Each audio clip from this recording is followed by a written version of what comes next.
आलेले आहेत. मग त्यात जे तुम्ही पाहाल तर ते आता तुम्हाला थोड्या वेळेत झाडे दाखवणारच आणि त्यांची माहिती पण तुम्हाला देणारच. पण आपण एक गोष्ट लक्षात घ्यायची की आयुर्वेदाचे महत्व आपल्या जीवनात किती महत्वाचे असतं. बरोबर. जे आपण पाहायला गेलं तर आधीच्या काळी जे काही ज्यावेळेस लोक जगायचे तर त्यावेळेस असं डॉक्टर वगैरे होते का बरं? नाही होते. त्यावेळेस आपल्या आता जशी गोड्या औषधं घेतो आजारी पडल्यावर तशी त्यावेळेला गोड्या औषधं होते का? नाही होते. मग त्यावेळेला ते लोक आजारी पडायचे तर बरे कसे व्हायचे बरं? आयुर्वेदाच्या माध्यमातून. या वनस्पती जे काही आहेत त्या वनस्पतींच्या माध्यमातून प्रत्येक वनस्पतीचे विशिष्ट महत्व त्या ठिकाणी आहे आणि विशिष्ट उपयोग त्या वनस्पतीचे त्या ठिकाणी. एक जे नेचर आहे त्या नेचरने आपल्याला अनेक गोष्टी त्या ठिकाणी प्रोव्हाइड केलेल्या आहेत की त्या आपल्या दैनंदिन जीवनामध्ये आपल्याला त्या ठिकाणी जगण्याला त्या ठिकाणी उपयुक्त ठरतात. बरोबर. आणि म्हणून त्यात आयुर्वेदिक त्या ठिकाणी गोष्टी असतील जे तुम्हाला थोडं. त्याचसोबत आपण वेखंड त्या ठिकाणी वेखंड नावाची एक वनस्पती असते ती वेखंड असेल, रानभेंडीची मुडी असेल. भेंडी माहिती ना तुम्हाला? हा. मग त्या भेंडीचे एक प्रकार म्हणजे काय असतं? रानभेंडी असते. बरोबर. ते तुम्हाला थोड्या वेळेत दाखवले जाईल. त्या रानभेंडीची मुडी असेल, सप्तरंगी आणि वेखंड या गोष्टींचा उपयोग करून त्यांचा वापर करून कितीही मोठा भयानक कॅन्सर जरी असेल तरी तो त्या ठिकाणी बरा होत माध्यमातून बरा होत असतो आयुर्वेदाच्या माध्यमातून. आणि म्हणून बघायला गेलं तर आयुर्वेदात त्या ठिकाणी सर्वात महत्वाचा भाग आपल्यासाठी त्या ठिकाणी आहे. जर तुम्ही बघायला गेलं तर तुळशी माहिती ना बरं प्रत्येकाला? प्रत्येकाच्या घरी तुळशी आहे की नाही? नाही. पण एक गोष्ट लक्षात घ्या त्या तुळशीचे अनेक महत्व त्या ठिकाणी आहे. जर तुम्हाला त्याचे सायंटिफिक सांगू तर पहाटेच्या वेळी तुळशी जर बघायला गेली ना तर ओझोन वायू त्या ठिकाणी सोडत असते. कोणता वायू? ओझोन वायू. त्याच्या वेळी जे आपण तुळशीला पाणी टाकू, जर तुळशीचे 5 पाने जे आपण दररोज खाऊ तर त्या ठिकाणी आपली मध्ये मातूर म्हणजे कळालं का तुम्हाला? आपण विचार करतो काय आपल्या तुळशीला रोज पाणी टाकते, रोज तुळशी त्या ठिकाणी सोडत असते. पहाटेच्या वेळी ओझोन वायू त्या ठिकाणी सोडत असते आणि त्या ओझोन वायूच्या माध्यमातून अनेक प्रकारचे आता आयुष्यात येणारे आपण अनेकदा बघतो की काय आपल्या पुढे भरपूर शिक्षण करायचे, भरपूरशा गोष्टी करायचे. मग त्यात आपल्या त्या ठिकाणी आपलं जीवन त्या ठिकाणी सुखी समाधानी त्या ठिकाणी होईल असं त्यांच्या मनात आहे. म्हणून प्रत्येक व्यक्ती त्याचे जे काही नक्षत्र राहायचे तो त्याच्या घरासमोर त्या ठिकाणी लावायचा. आणि याच्याने काय व्हायचं बरं? आता एका व्यक्तीने एक झाड लावलं तर विचार करा असं आता सध्याच्या परिस्थितीत भारतामध्ये किती जनसंख्या बरं? 140 करोड आहे. बरोबर की नाही? मग एक अंदाजे तुम्ही लावा की एका व्यक्तीने एक झाड लावलं तर एका वेळेला किती झाडं लावले जातील बरं? 140 करोड झाडं त्या ठिकाणी लावले जातील. म्हणजे विचार करा. म्हणजे झाडांची त्या ठिकाणी वाढ असेल किंवा झाडं लावण्याची एक कन्सेप्ट असेल कशा पद्धतीने त्या ठिकाणी नक्षत्रांच्या माध्यमातून घेतली गेली. म्हणजे कळालं का तुम्हाला? म्हणजे प्रत्येक गोष्टीच्या माध्यमातून एक अध्यात्म नसून त्याच्या मागे काय असतं बरं? एक सामाजिक दृष्टिकोन असतो किंवा त्याच्या मागील काहीतरी एक विशिष्ट विज्ञान त्या ठिकाणी असतं. कळालं का बरं तुम्हाला? उपाययोजना या स्वामी केंद्राच्या माध्यमातून त्या ठिकाणी करण्यात आलेले आहे. आणि त्यापैकी कशाची झाडे माहिती का बरं? कोणाला माहिती का बरं? सांगतो भाऊ. बरोबर. टाळ्या वाजवा त्या भाऊसाठी. बस बरं. आता इकडे लक्ष द्या. ही कशाची आहे? रानभेंडीची त्या ठिकाणी झाड त्या ठिकाणी आहे. कशाची बरं? रानभेंडी. आणि या रानभेंडीची जे काही मूळ असतं ते मूळ जर आपण मधात घासून जर कॅन्सर सारख्या व्यक्तीला त्या ठिकाणी दिलं तर त्याच्या काय होत असतं? कॅन्सर तो बरा होत असतो. अशा पद्धतीची या काय या रानभेंडीची मूळचे त्या ठिकाणी महत्व त्या ठिकाणी आहे. आता हा काय बरं माहिती का तुम्हाला? तुळशी का बरं? नाही, तुळशी नाही बरं. याचे नाव काय माहिती का बरं? घावपाला त्या ठिकाणी आहे. काय बरं? काय? घावपाला. याला टणटणीचा पाला असं पण म्हटले जाते.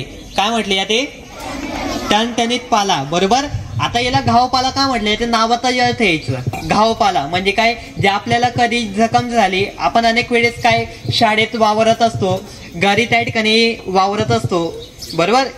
तर खेळत असताना क्रिकेट वगैरे खेळतात, कबड्डी वगैरे खेळतात, अनेक प्रकारचे खेळ खेळतात. पण त्यावेळेला जर तुम्हाला जखम त्या ठिकाणी झाली, बरोबर, तर त्यावेळेला जखम झाल्यानंतर तुम्ही काय लावतात बरं, फर्स्ट एड किट त्या ठिकाणी करतात, बरोबर की नाही. पण फर्स्ट एड केल्यानंतर त्या जखमेवरती लवकर उपाय त्या ठिकाणी होतो का, लगेच बरा होतो का, नाही. पण हा घावपाला जर त्या जखमेवरती लावला तर तो काही दिवसात त्या ठिकाणी लवकर बरा होत असतो. म्हणजे तुमच्याकडे फर्स्ट एड किट महत्व बरं, या घावपाल्याचे महत्व त्या ठिकाणी आहे. तुम्हाला दिसतंय का बरं, पाहिलं ना. याच्यावरती काय बरं, एक छोट फूल त्या ठिकाणी आहे, पाहिलं ना बरं. हा घावपाला सहजासहजी कुठे पण त्या ठिकाणी उगत असतो. जर तुम्हाला घावपाल्याची जे ओळख असेल तर वेळोवेळी त्याचे उपयोग तुम्हाला कळता त्या ठिकाणी येईल बरं. तर इकडे लक्ष द्या. 2 मिनिटं शांत झालं की लगेच काय होतं, तुमच्या गप्पा गोष्टीला सुरुवात होतात. असं बरं आहे का बरं, नाही. याच्याने आपली काय दिसते बरं, शिस्त त्या ठिकाणी दिसते. तुम्हाला माहिती का, महाराजांना सर्वात जास्त काय प्रिय आहे, शिस्त त्या ठिकाणी प्रिय आहे. आणि तुम्ही जे शिस्तीत बसणार तर तुम्हाला त्या पद्धतीचे ज्ञान इकडे मिळेल. आता हा कोणता पाला आहे बरं माहिती का तुम्हाला, आघाडीचा पाला म्हटलं जातो. याला काय म्हटलं जातं, आघाडीचा पाला. आता याचे महत्व काय माहिती का, आता पावसाळ्याचे दिवस त्या ठिकाणी काय झाले, सुरू झाले, बरोबर की नाही. आता या पावसाळ्याच्या दिवसात जे बघायला गेले तर खूप त्या ठिकाणी साप असतील, विंचू असतील, अशी विषारी जे काही प्राणी, जे काही कीटक असतात ते या ठिकाणी.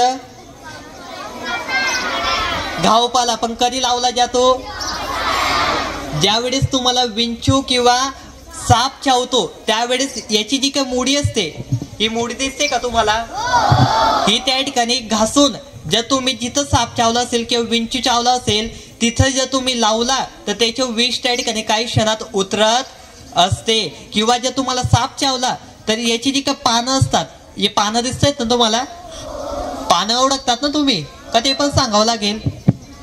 हे पानं, बरोबर, हे पानं जर तुम्ही साप चावल्यावर खाल्लंय तर त्याच्या काही क्षणात त्या ठिकाणी विष त्या ठिकाणी उतरत असते. अशा बी असते आणि त्या बीची जर खीर करून आपण जे खाल्ली, आपण घरी कोणत्या धान्याची खीर खातो बरं, तांदळाची खीर खातो की नाही.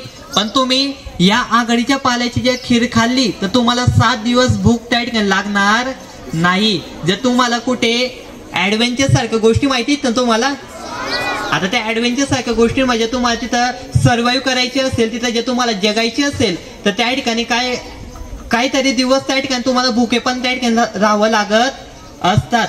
पण त्यावेळेला जे तुम्ही या झाडाची बी जर तुम्ही खीर मध्ये टाकून खाल्ली तर त्याच्याने काय होते बरं, तुम्हाला भूक त्या ठिकाणी लागत नाही आणि तुम्ही जास्तीत जास्त दिवस काय त्या ठिकाणी त्या ऍडव्हेंचर मध्ये जगू त्या ठिकाणी शकतात, सर्व्हाइव्ह त्या ठिकाणी करू शकतात. म्हणजे तुम्ही बघायला गेलं, जे कोणी व्यक्ती जंगलात त्या ठिकाणी जात असतात, बरोबर, तर जंगलात गेल्यानंतर किंवा कुठे ऍडव्हेंचर वगैरे ट्रॅकिंग वगैरे करतात, माहिती का तुम्हाला ट्रॅकिंग, त्या ट्रॅकिंग करत असताना ते लोक काय करतात बरं, याची खीर त्या ठिकाणी खात असतात जेणेकरून त्यांना लवकर भूक त्या ठिकाणी नाही लागावी आणि त्यांच्यात जास्तीत जास्त ऊर्जा त्या ठिकाणी राहावी. कळलं का बरं तुम्हाला, आता पाहायला गेलं खूप छोटे, मागच्यांना दिसेल नाही तर नाही पण दिसेल, बरोबर, ज्यांचे चष्मा नसेल त्यांना बरोबर दिसेल. दिसतंय का बरं तुम्हाला. आता हा जो काही पाला असतो याचे जर तुम्ही त्या ठिकाणी ज्यूस करून जर तुम्ही पिला, जर तुम्ही भाजीमध्ये याचा उपयोग केला तर किडनी स्टोन माहिती का तुम्हाला, किडनी स्टोन माहिती का, जर किडनी स्टोन त्या ठिकाणी झाला तर पोटात त्या ठिकाणी खूप भयंकर त्या ठिकाणी त्या व्यक्तीचे दुखत असते आणि ते जर झाल्यानंतर त्या व्यक्तीला फार त्रास होते. मग त्याच्यासाठी काय बाकीच्यांना काय ते मायनर सर्जरी करावी लागते किंवा बाकीच्यांना गोड्या औषधांवर त्या ठिकाणी जगावं लागत असते. पण आयुर्वेदाने आपल्यासाठी काय उपलब्ध करून दिले, जे काही निसर्ग आहे या निसर्गाने काय आपल्याला उपलब्ध करून दिले बरं, हा पाला त्या ठिकाणी उपलब्ध करून दिलाय. याची जर तुम्ही भाजी खाल्ली किंवा ज्यूस करून पिलं त्याच्याने किडनी स्टोन सारखा आजार त्या ठिकाणी काय होत असतो, बरा त्या ठिकाणी होत असतो. लक्ष आहे का बरं सर्वांचं, कोणता आजार बरा होतो, कोणता आजार, हा सर्वांनी इकडे लक्ष राहू द्या. आणि ते किडनी स्टोन सारखा आजार ह्या पाल्याने बरा होत असतो. I also speak in Marathi for some time. हे ज्या हातामध्ये तुम्हाला प्लांट दिसते छोटस, याला म्हणतात तरवड किंवा लोकल लँग्वेज मध्ये म्हणतात तिकडे तरोठा. ओके. जेव्हा टायफॉइड होतो किंवा खूप हेवी टेम्परेचर असतं तर ह्याची पानं उकळली जातात पाण्यामध्ये आणि त्याचा ज्यूस पितात. हा मी स्वतः ट्राय केलेला आहे. माझंही लहानपण जास्त करून आयुर्वेदिक गोष्टींमध्येच गेलेलं आहे. तर ह्याचा ज्यूस, पानांचा ज्यूस उकळवतात आणि मग तो पितात. त्याच्याने काय होतं, टायफॉइड बरा होतो. आणि हे स्वतः ट्राय केलेलं आहे मी एकावरती. त्याच्याने टायफॉइड बरा झालेला आहे. याला तरवड म्हणतात आणि हे जास्त करून पावसाळ्यामध्ये उगवत असतात. Okay. When we go outside I see that if it is possible I try to show you more of the wild vegetables which you get only in the village sites or in the barren areas where no humanity lives. Because भाजी जी आहे याला म्हणतात पुनर्नवा. Okay. ज्या व्यक्तींना अशक्तपणा असतो त्या व्यक्तीला याची भाजी खाऊ घातली जाते. ही थोडीशी कडू असते चवीला, पण ह्याच्याने वीकनेस जाते माणसाची. ओके. आणि नाव काय याचं, पुनर्नवा, म्हणजे पुन्हा एकदा नवीन तेज मिळतं आपल्याला, म्हणून ह्याला पुनर्नवा म्हटलं जातं. ही पण अगेन ऑफ तुलसी, एक वेगळ्या प्रकारची तुळस आहे ही. याला मेंथॉल तुळस म्हणतात. कोणती तुळस म्हणतात? आता नावामध्ये मेंथॉल आहे म्हणजे कळायला काय असेल हे, विक्स आपलं असतं ना त्या टाइप मध्ये ह्या तुळशीच्या पानांची चव असते. ओके. फाईन. प्रश्न विचारेल तुम्हाला, आपल्या घरासमोर कोणतं वृक्ष, कोणतं प्लांट लावलेलं असतं? Very nice. हा, तुलसी लावण्यामागे एक असतं आध्यात्मिक कारण आणि दुसरं असतं वैज्ञानिक कारण. वैज्ञानिक कारण काय? तुळशी का लावतात घरासमोर? तुळशी एकमेव प्लांट आहे जे सकाळी 0.03 ओझोन रिलीज करतं. ओके.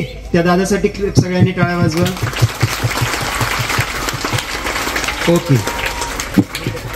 हे कोणतं झाड आहे? रानभेंडी. ओके. याचा कोणत्या गोष्टीचा वापर करतात?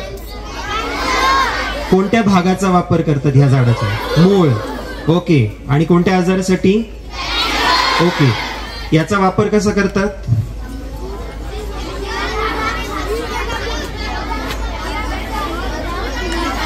Wait. Anyone. No chorus answers. I won't get the answers. हा, मुळाला घासून मधामध्ये मिक्स करून खातात. टाळ्या वाजवा यांच्यासाठी पण. Tulsi. Which Tulsi? Menthol Tulsi. Okay.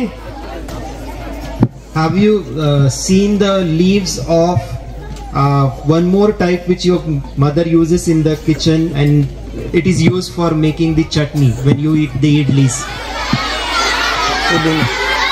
Pudina. Correct. Pudina. Hey, Vicks is not used for idli. Vicks K idli पे लगा के खाओगे. Pudina also is same like this. Okay. Pudina is also kind of a menthol leaf. Curing the typhoid. Very nice. Good. Chalo, clap for all of you.